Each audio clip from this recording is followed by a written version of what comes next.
Good morning, fellowship. We're so glad y'all are here today, and welcome to those online. Little different format today. We're going to go ahead and start with announcements, but we're glad you're here. I got to hurry up and eat my mint. I was not expecting it to be that quick. Sorry. Can you try again? Good morning. We are so happy you guys are here today. There's just a few announcements. Starting this Tuesday, we're going to start the men's Bible study here on site at Fellowship at 8 a.m. That's going to start Tuesday. Also, on Tuesday's a big day. We have our in-home Bible study Zoom. Anybody can join that. The link is on our webpage, on our newsletter. It's at 10 a.m. And then we have Grief Share at 2 o'clock here, also on Tuesday. Wednesday, we are so excited. Are you guys not excited about Wednesday? I'm excited about Wednesday. Darrell? Yeah, oh, totally. Chime in. You got to talk. So Wednesday, we start our midweek back up again, right? So we're going to all meet here at 6 o'clock on Wednesday evening in the sanctuary till about 6:15. We'll break off into our breakout classes. We'll have our adult Bible study. We'll have our children and youth things. We'll have our moms group, Stitch Sisters. So it's going to be really good. And then we'll dismiss at 7:15, about 7:15. So this time we'll have a full hour back there in our classes. So we're super excited about that. We're not going to be doing a meal. I know several of you guys have asked about the potluck meal.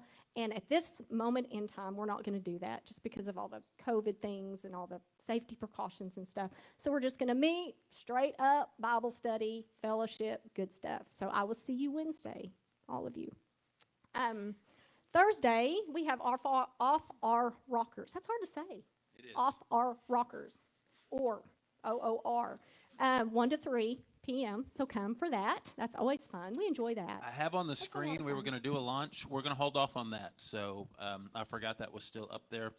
We're going to, in October, we're going to talk about meeting somewhere on the game time, having lunch, and then come and have it, but not yet. But they can still bring snacks. Yes, please bring snacks. We had lots of pies last time, and leftover sausage balls and something else. I don't know. We had too many calories, but it was good. Did you like those? Is that what sticks out in your mind, or the sausage balls? Gosh, those are so good. Saturday, we have our Meals on Wheels. And would you like to say something about Meals on Wheels, John? So no experience necessary. Meals on Wheels. Hopefully driving experience. Driving. It's kind of questionable. You'll make it. So 8:45 at St. Frederick's Church, and so the third Saturday of the month is Fellowship's Saturday to get there. Sometimes we get to put the food together. Sometimes they already have it completed for us. But no experience necessary, and the more the merrier. It sure is a fun time. Yay. Okay, thank you, Joni. Wednesday, not this coming Wednesday, but next Wednesday, we'll start the Women's Bible Study on Wednesday morning at 9:30, and Jeanette will lead that here at Fellowship. And then the following Tuesday, we'll have a second Bible study in addition to that, and it'll be a 6 p.m. It's going to be an evening Bible study that I'll lead here at Fellowship. So I hope you guys can come to one, both, whichever. Our connection cards, if you'll look, and you might have already seen them, but in front of you on your little rack thing there that your hymnals are on, you will find a connection card paper, old school. So if you're visiting, if you're new, if you just want to update your information, whatever you would like to do, grab a pen and fill this out. You can hand it to any of us. Put it in the offering box in the back that's between the doors there. And on the back, this is super cool because Joni is amazing. She put the QR code on the back. So if you want to do that digitally on your phone, that's a hard one. What's that word? Digitally on your phone, you can do that as well, and we'll get that as too. And our text line, if you ever need anything, prayer requests, anything, information, ask questions, use our text line. We love that. It's been super beneficial to us. So anyway, I think that's it. Thank you, guys. All right. Y'all want to sing? Don't answer that. Wayne, is he here? Don't answer that. How about this? Let's stand and sing.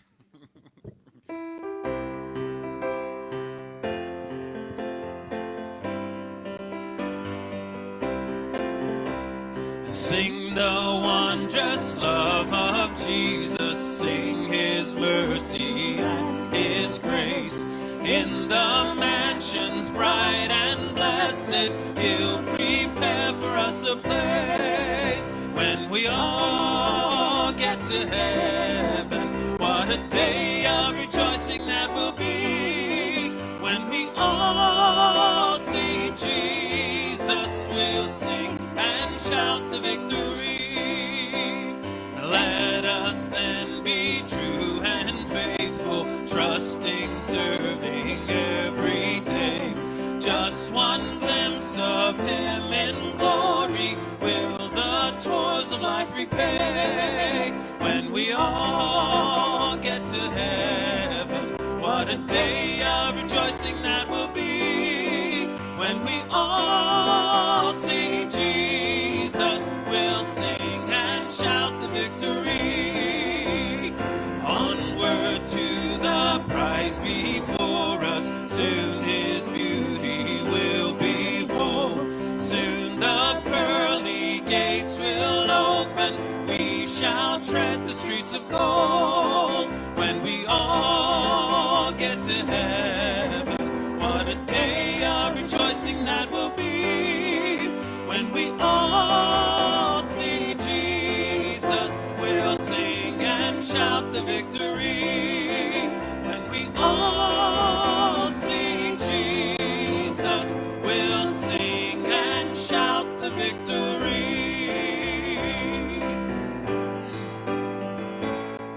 Sweetly, Lord, have we heard thee calling, come follow me.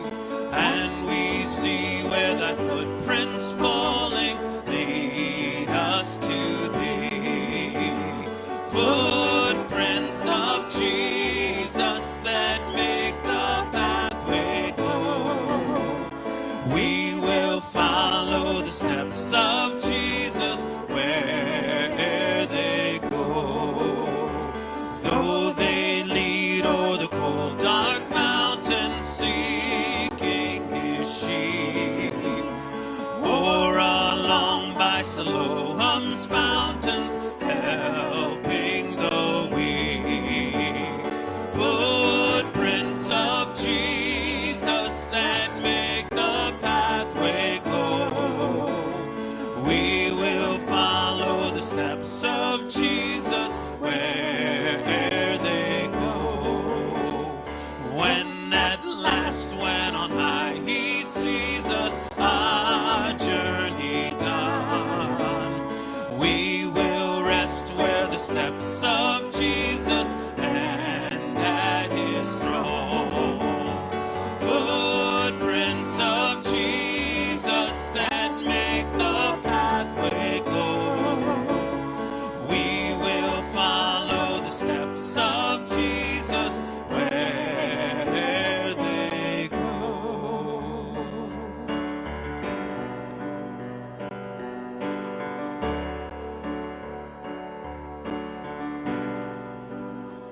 What gift of grace is Jesus my Redeemer?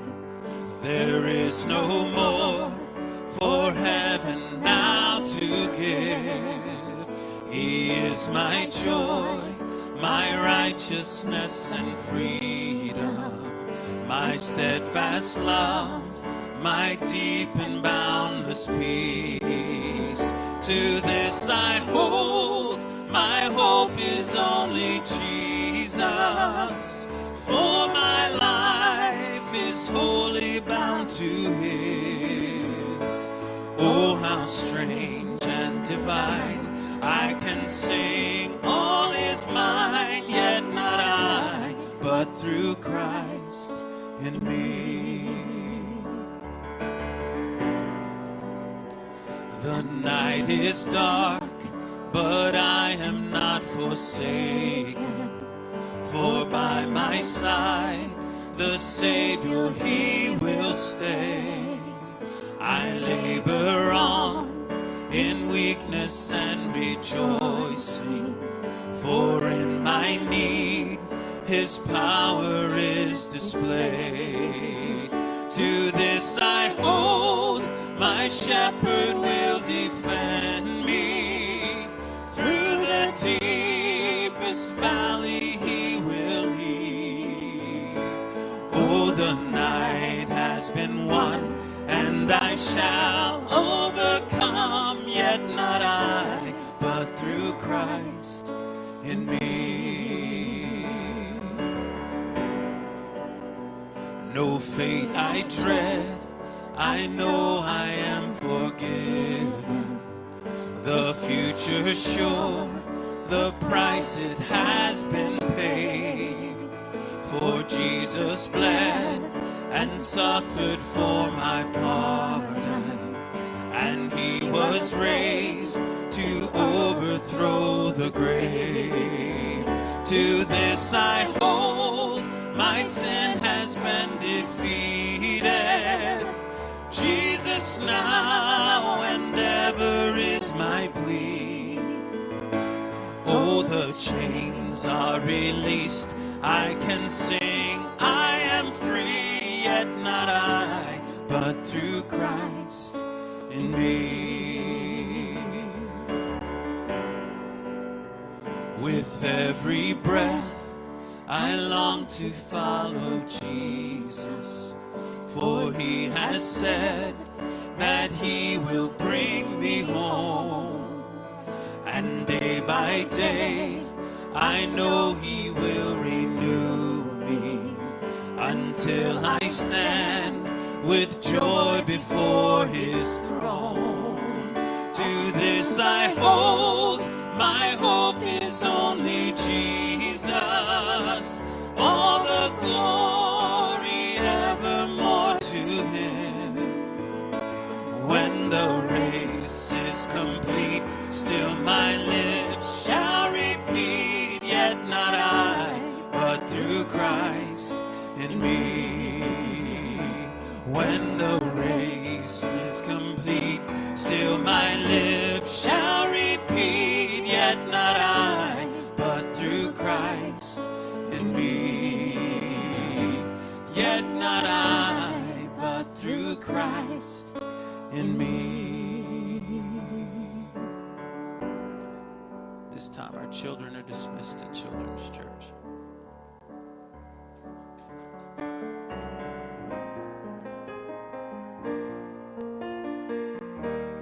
Let's sing one more song as they find their way out. Oh, you've got some fun leaders today.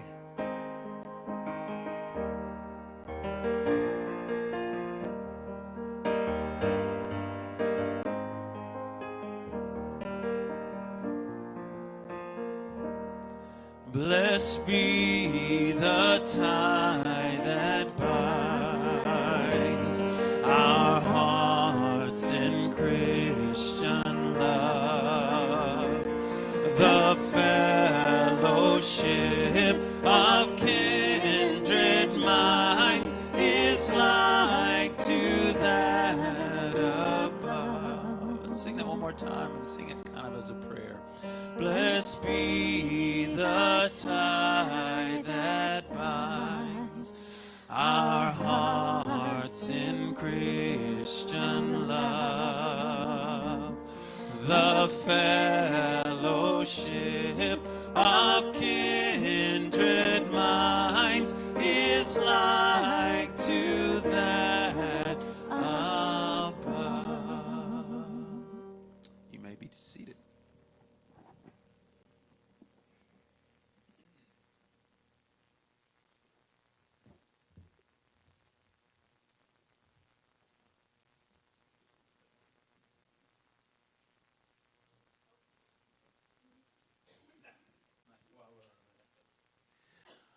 Some of you were asked and wondered, who's doing what today? What's happening? Because we really haven't told you anything. Well, you get all three of us today.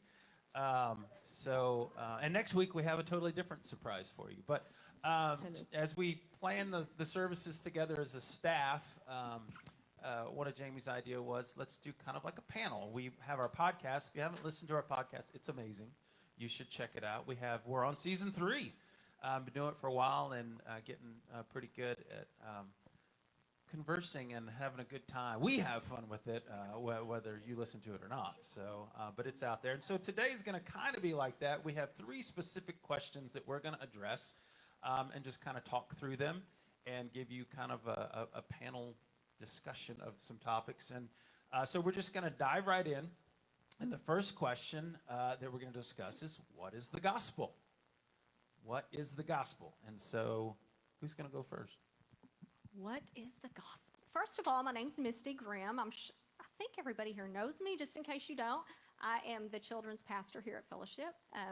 Started in 2019, is that correct? I think it was 2018. Was it 2019?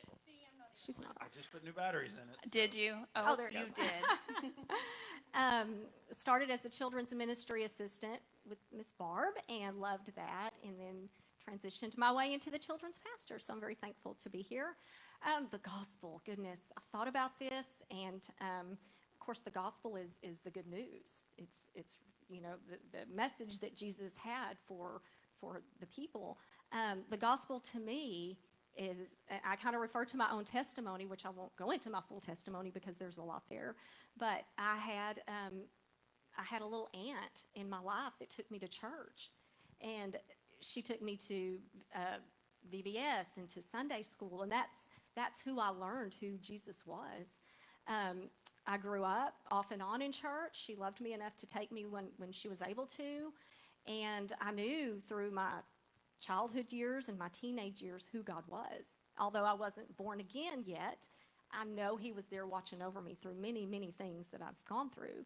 I had my first son, and I was 22 years old, and Kyle was 2, and I knew that I had to do something, that the Lord had been after me. I say that. I knew he was pursuing me all these years, and I finally came to a point, I was a mother now, and I knew that something had to change. And I was saved and baptized, and God began to do a great work in my life. And so for me, that's the gospel for me, is what he's done for me and the good news that he's done for me in my life. So, yeah. Joni, what about you? I'm not real sure. Oh, There it goes. hang on. It's always dangerous if you give me a microphone. Just saying. I might break into song. I'm going to. It's going to happen. So for me, I had godly parents and a godly family, and the church where we went to, it was a family. Like, they truly embraced the word church, like our church does here. And as a matter of fact, when our family came here, we were like, feels like home, and that's how we were growing up. So I had lots of adopted aunts in the church and uncles in the church and extra grandparents in the church, and it was great. And I became a Christ follower at the age of 7. I remember the day I was baptized, and I wore a white dress. It was also Communion Sunday, and spilt communion all over my white dress. But I remember a song they taught me, and it was, "He's still working on me to make me what I ought to be." Do you know that song? So I thought at that point, like, hang on, if God's still working on me, then like at some point he's going to be done working on me. Like, he's going to be done with this work. Like you see that model Christ follower, and you're like, oh, they've arrived, like he's done. But it's not like he's working on you. I realized, like, at 7, I had the relationship with Jesus that a 7-year-old can have. And, as a teenager, that was the relationship that I had with Jesus. And so as an adult, that's the relationship I have with Jesus. Like, it's always evolving, not because God changes, but because we change and because he changes us. And that's kind of where I am. And just as a preface, I forgot about, for those of you who may not know, Jamie's on vacation. So he's in another country right now enjoying himself. And if you did not know that, that's one of the reasons we're doing this today. But what is the gospel? Man, that's a loaded question for me, because so much of my journey has evolved based on the way I was raised. I believe a few Sundays ago, Jamie taught in the secret class, and then maybe in the in-home class, he taught on atonement theories, the atonement theories of the cross, and I believe he taught on like 6 of them.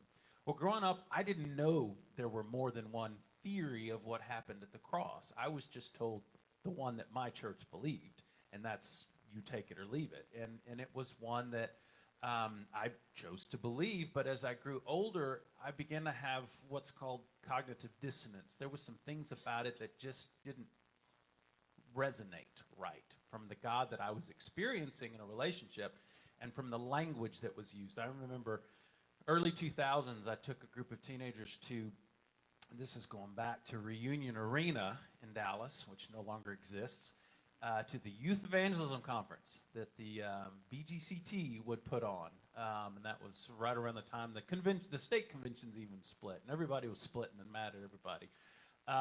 But the conference was a Friday, Saturday thing in Reunion Arena with about 20,000 teenagers and youth workers and stuff, and it was a big thing. And Friday night was always an evangelistic message. And I remember the speaker telling the story of the gospel that I had always heard, and he kept just saying, good news, isn't this good news, isn't this good news? And I remember as a youth pastor sitting there thinking, no, what you're saying doesn't sound like good news. It sounds like I'm having to convince myself that it's good news. And I've since come to understand that it has to do with some of the atonement theories and some of the ways that people perceive what God did on the cross. And so from that point forward, I really began to realize that I had embraced and inherited a certain idea of the gospel that I just kind of took at face value. And in many ways, I didn't really, Chelsea talked about this in small group this morning a lot, I didn't really risk the freedom. I've always heard having a relationship with Jesus is a personal relationship, but the problem was my relationship looked like all the other relationships. You know, it was kind of, it needed to fit this box.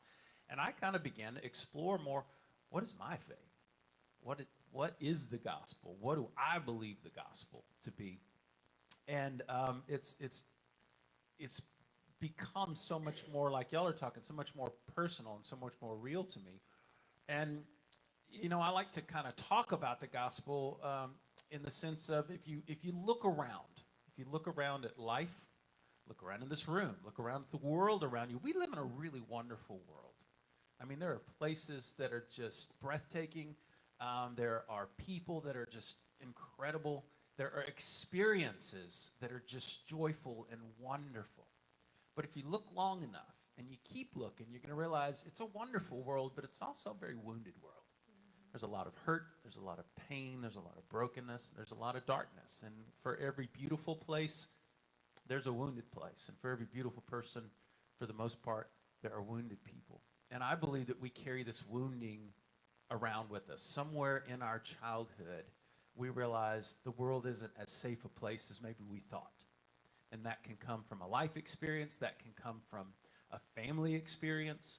There's a lot of things that lead us to realize I've got to start taking care of myself. And we learn to protect ourselves or promote ourselves, so to speak. If you were ever think back to being a kid and someone told you to not do something, maybe your parents were leaving the house and they said, don't touch this thing, don't do this, and you did the thing you weren't supposed to do, and then you broke the thing you weren't supposed to break. What's the first thing in that moment you think, how can I cover this up? How can I fix it and make it look like it didn't happen? You put the duct tape on, you put it under the blanket, whatever, you realize, you know what, this is not going to work. You hear your parents pull up, and the next thing you think is, I got to hide. Under the cover, under the bed, in the closet, I got to get somewhere safe. And then it happens. They see it, they call you out, and then you're standing there face to face, and the last-ditch effort you got is, it was my brother. It was the dog. You know, you got to find somebody to blame. Now, I don't know if you realize those three tactics, we inherit them honestly. Because when Adam and Eve sinned, the first thing they did was they made coverings. Then they ran and hid. And then they tried to find someone to blame. And I believe we get stuck in this cycle of shame that somewhere in us, the voice begins to speak in our brain, I'm not enough. Who I am as a person is flawed, is wrong, is broken, is wounded. And so I've got to find a way to disguise that. And we learn how to make coverings. We become successful in something. We make a lot of money. We become a good athlete. We become a good student. We become a hard worker. We become driven.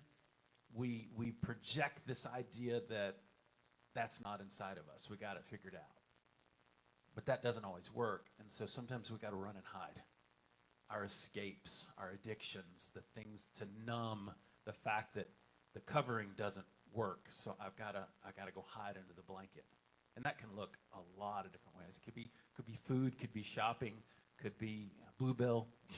It could be all kinds of addictions and things. But again, those don't really work. And so a lot of times we end up trying to find someone to blame.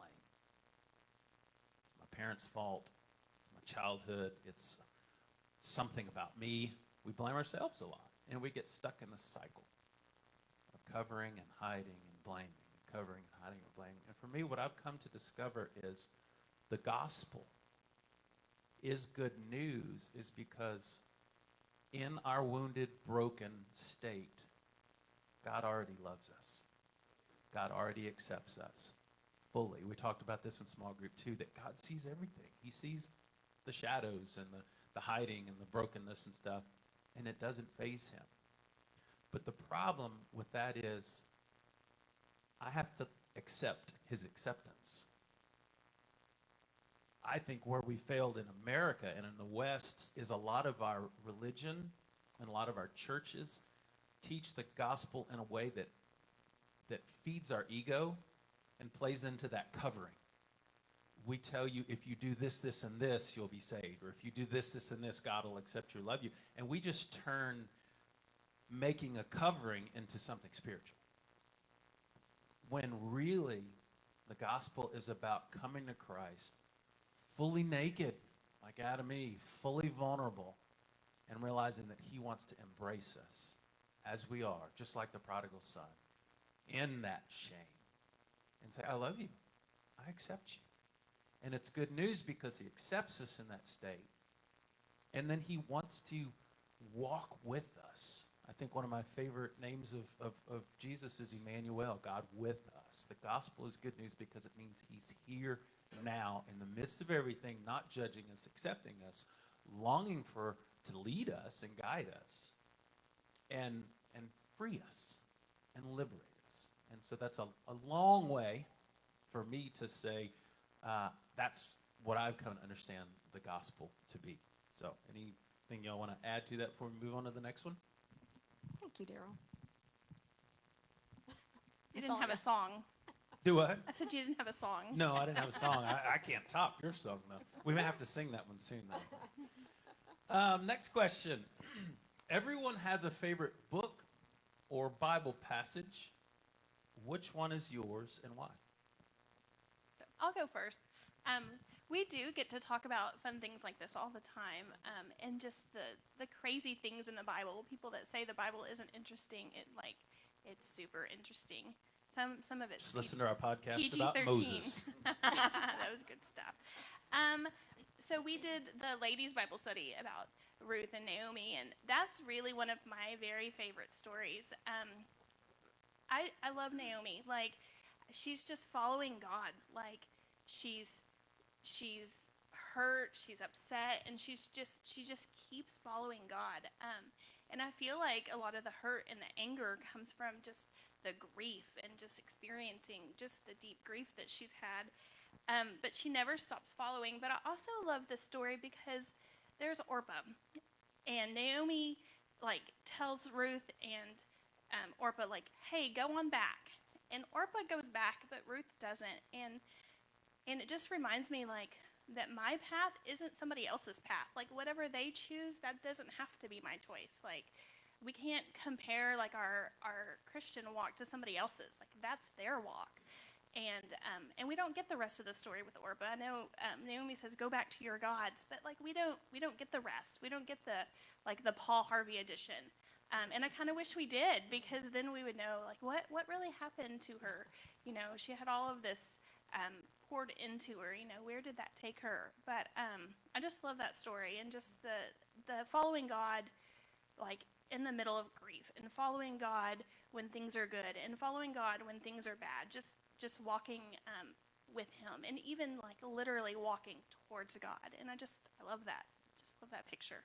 How about you, Misty? Well, it was funny the other day, we were all talking about what we didn't want to like copy the same, books or scriptures. And so Joni immediately says, I'm going to do Ruth and Naomi. And I said, I'm going to I do thought Esther. she was going to take it. Yeah.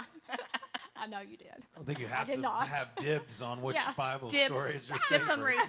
Ruth. So I chose Esther. Esther has always, always, always been one of my very favorite. It's not just a book in the Bible. To me, she's real. And it's not just because she's a queen, Esther. It's because just of who she was at the very beginning of her story.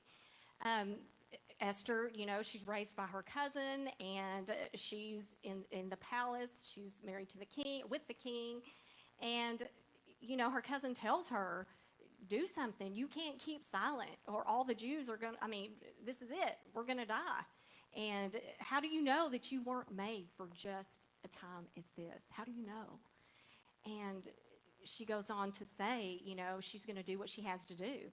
You fast, we'll fast, all the Jews will fast. In 3 days, I'll go up to the king. And even though, this may mean death for me, going to the king without being invited in, if I perish, I perish. And it's just a beautiful picture of just confidence. And not just confidence in ourselves, but in confidence in who God is. And, she had real faith. She didn't know how it was going to end. She didn't know how the story was going to end. It might have ended in death for her. She did it anyway. And real faith is not having to know all the answers. She didn't have to know, okay, God, what do I do next? And now what do I do? And now what? And how many times in our lives do we feel like we need that? I do. If I don't have a direct, I'm a very literal person. You see me holding the paper for the announcements. You see me, that I don't have a spiral or notebook right now is amazing, because I always have a spiral or a notebook. But because I want that direction. But she didn't have to have that to have total faith in who God was. And real faith is just believing and knowing that no matter what happens, he's always working in the back scenes, in the background, on our behalf and for us, for his greater glory. And so for me, she's just a hero, and I love her, and I love the story, and so that's my favorite. Well, to tie right to your theme, to trust who God is, I think that is the heart of faith. My two Bible references, Proverbs 3, 5, and 6 is one of mine. It's been probably since college, and the meaning of it for me has even changed. But trust in the Lord with all your heart, and lean not on your own understanding. In all your ways acknowledge him, and he will make your paths straight. The heart of that for me has just been trust in God, regardless of what you think you see or understand. I don't think it's a lack of wisdom on your part, but it's a reminder that God has a bigger perspective. Both of those stories is that God was doing things that humans couldn't see, but they walked in faith and they trusted him, and he led their path. And then the other one is really the book of 1 John. That has just become a favorite of mine. We walked through it in the in-home Bible study, I don't know, maybe about a year ago. And it's just this picture of this apostle, this John, who I think I can relate to, because I think he had a similar experience. I think he grew up in such a way maybe that I like to call my early days more churchianity than Christianity, and about kind of doing the right things, jumping through the right hoops. And then you see this John in First John writing, and almost it's just a passionate plea for people. Don't get caught up in the stuff and the things of the anities of it.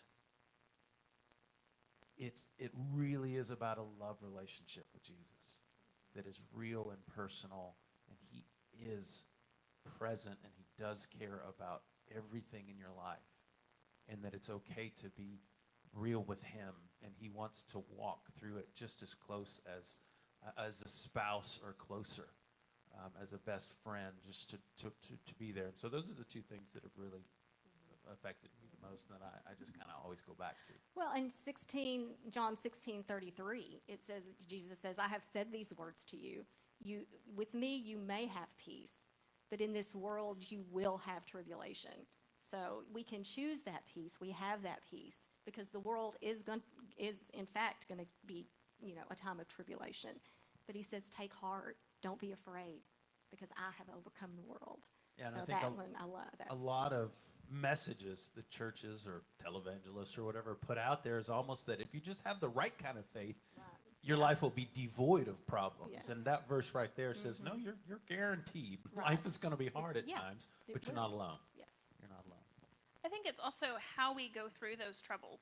Like it's you go through those troubles, but how you get through, and that becomes just such a testimony to who God is.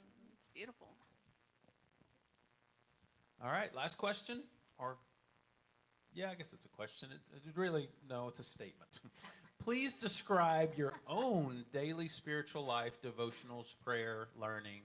What do what do we do on a daily basis to grow and engage with God? I'll go. Okay. I don't know if it was Reunion Arena like 2000, but I remember going to, and I think I was actually there. I remember going to camp thinking, oh, okay, there's a recipe for having a relationship with Jesus. Like, you have to do X, Y, Z, and you'll get, like, I thought that it was like a math formula or something. I don't know. But as I've grown, I realized, like, there's no perfect recipe. Like, there's no, you do this and you get this. Like, it's different for each of us. I remember growing up and walking in on my mom setting the Bible, just scriptures on the table, and my dad laid the foundation for several churches, and I just, like, rats! But, like, their walk was different, but it was personal for each of them, and just getting to see that and witness that. Dang it! And, now it's like the daily Bible readings, those are so great. So I definitely lean on those, and then the whole books of the Bible. But I've learned more lately just to be quiet and still, because I don't do that well at all. And it's really uncomfortable to be quiet and to be still. And so just learning how to be quiet has, and letting God do the talking and not me just spouting off things to him, like learning to listen, whether that be on a walk or just laying in a hammock or just sitting for a minute or turning off the radio in the car. Just learning to be quiet is something that he's like really working on me for. And then something that I always lean on is just your prayer during different seasons looks different. Like, your rhythm looks different during different seasons. Like, it's not going to be always the same. Like, it's going to be different for different seasons of your life, and just embracing that. And then 1 Thessalonians 5:17, just to pray without ceasing, thinking of opportunities just to pray throughout the day, not just this is my prayer time, but how do I pray taking the kids to school or picking them up, or just all of the things, going through the drive-through. Like, how do you live that life, that pray without ceasing, and just learning to abide, and walk with him. So that's where I am. I didn't know who was going to cry first, me or Darrell. No, I was just glad it was you. I was ready to get up and assist whoever I needed to. I think I can get through mine. For me, kind of from a proactive standpoint, reminded you, our statement is describe your own daily spiritual life. I like to listen to podcasts a lot when I'm driving or even when I'm running, and so different podcasts, and then reading. I read a lot of books, and one of the things that I've done recently to stretch myself is listen to podcasts and even reading books, maybe from perspectives that are different than mine, not just reading those that fall in line with the way I think things should be, to kind of, and it's amazing. I know growing up, there's certain books that became popular, and people, oh, you shouldn't read that, And, oh, I shouldn't, why? Well, it's like, it's almost implying that you're not smart enough, or the Spirit isn't powerful enough to guide you to read a book and say, no, this isn't, I'm not buying this. And that's what I find myself doing as I'm reading books. It's like, I can feel God's presence, steering me away, or saying, no, this is not really who I am. But it's helpful to understand different perspectives, different people, and not be so isolated. And so those are some things that I like to do, and I journal. I haven't been as consistent. My journaling is more my thoughts. My brain is all over the place a lot of times, as you know. And so journaling for me is almost kind of like having a conversation with God in a tangible way to kind of keep my thoughts in line. But the older I get, what I really realize, and I've used this analogy before, is spiritual growth for me personally has become more about archaeology than architecture. Growing up, I was a lot like Joni. I'm going to go to camp. I'm going to structure. I'm going to read and pray, have all this extra time, and I'm going to go back and I'm going to do this. And what I found with that was either I got burned out and too busy, or you get to the end of your little check mark for the day and you think, oh, wait, was that enough? You read one chapter, why not read two? You read, how committed are you to Jesus? And what I've come to realize is so much of that was for me. I was like performing for God, like trying to earn his favor. And what I'm learning now is in the 3 S's, silence, stillness, and solitude, is that those are a lot harder, but often a lot more impactful because we're so busy, so much noise in our lives, so many distractions, people around us, but of actually getting alone and not trying to fill that space, but creating space to listen and let God speak, whether it's out in nature, whether it's sitting in a chair in a dark room, just learning to be still and let him be God. And so that's kind of where I'm at. Yeah, I love the podcast thing. I think Joni and Darrell both got me kind of hooked on that. And so in the morning when I'm getting ready, I'll listen. When I'm driving into work, I listen. Great stuff on podcasts. For me, I need, I don't know. I love the podcast while I'm doing other things, but then I also have to have something tangible. I have to have something I can hold on to, look at, write in. I love the women's Bible studies. I love Bible studies. I do Bible studies at home alone on my own. I do devotionals. I love to write devotionals. I have spirals and spirals and spirals at home of all kinds of things written out. So for me, that's what I love to do. Worship music. I turn on my music in the morning and I just find myself, either in the floor crying or like, yeah, praise you, Jesus. Either way, I'm kind of like this. But anyway, so yeah, for me, I've got my specific things that I do as well. So. I feel like as I've gotten older too, I put myself in that place. Like, we have the benefit of reading the Bible knowing the end, but like they were living it, like the Israelites were living it, not knowing the end. They didn't know how it was going to turn out. So I put myself a lot of times in the place of that character. Like, how, right now I'm reading Mark and I'm thinking like, how would I have reacted if I was, there, or if I was a spectator, or that was my child, like that had died? Like, how would that, how would I have reacted? Like, we read it knowing, hey, like, Jesus wins, but like they're there living it. And so putting myself in that story, thinking about like, what if my story is being written now?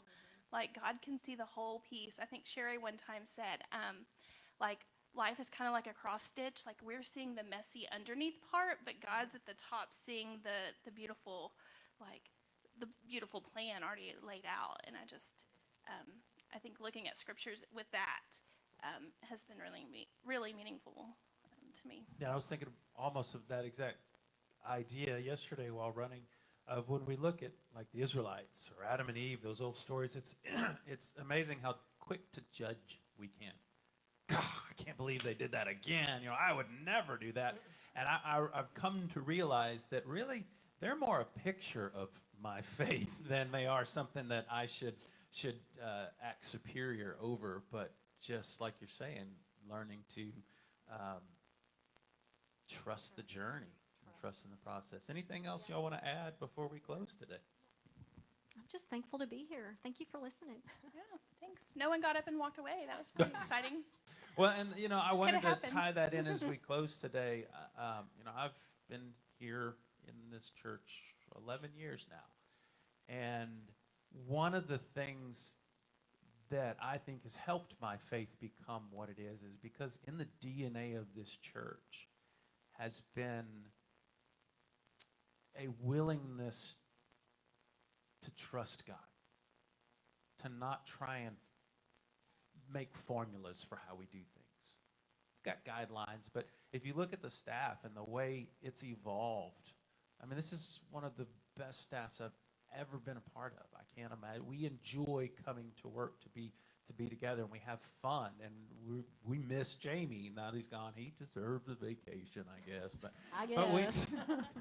we miss being. Our staff meetings are 2 hours long because we get sidetracked just laughing and having a good time. And so I'm grateful to you and to see how this church has evolved. But I'm so thankful that you are a church that embraces grace, embraces broken people and woundedness, and just says, we're just trying to figure it out as we go. We're just trying to trust God in the journey as well, and not try and force things. And so thank you for letting us get to do this today. I want to close with a prayer today. I was thinking about this. I think it was Thursday. I wrote this prayer. I don't normally do that, but I wrote this prayer knowing that yesterday was the 20th anniversary of September 11th, 2001. And I just had some things on my mind. And so just with that still in on our heart and our mind, if we could stand, and I'm just going to pray this prayer for us today, and we'll be dismissed.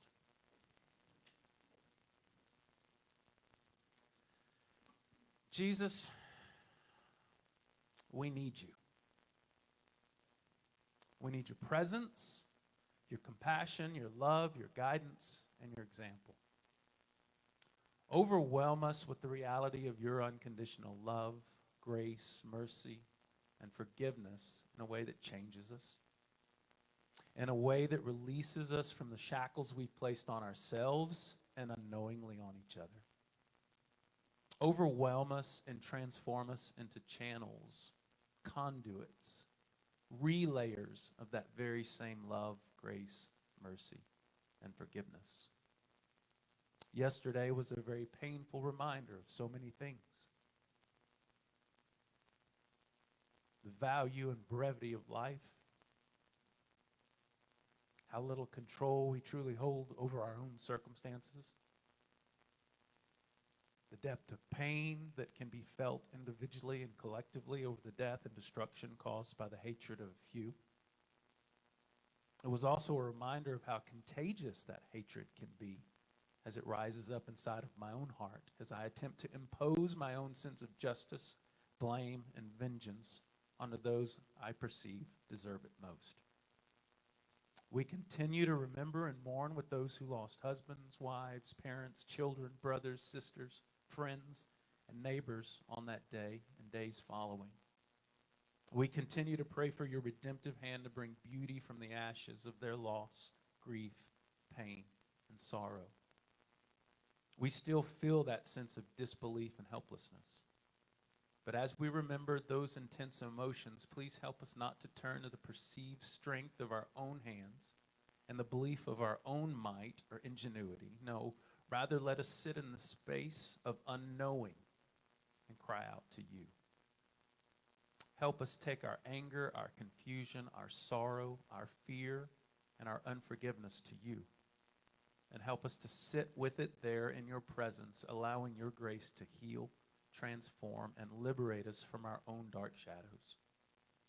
May we not grow proud in our sense of entitlement, self-righteousness, moral outrage, righteous indignation, and judgment, but may we cry out to you, Abba, Father, as helpless children in need of your strong embrace. Jesus, we continue to live in a world that is fueled by the belief that greed and power and cultural success brings life. We live in a world that uses fear and hatred to engage and inspire people to unholy, unkind, and unloving actions in the name of justice and righteousness.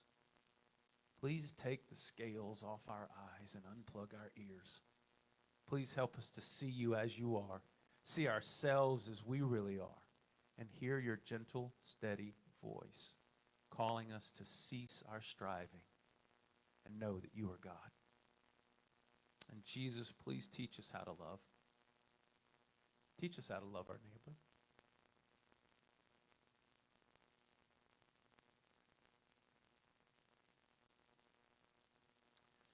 The one we like and the one that makes us uncomfortable.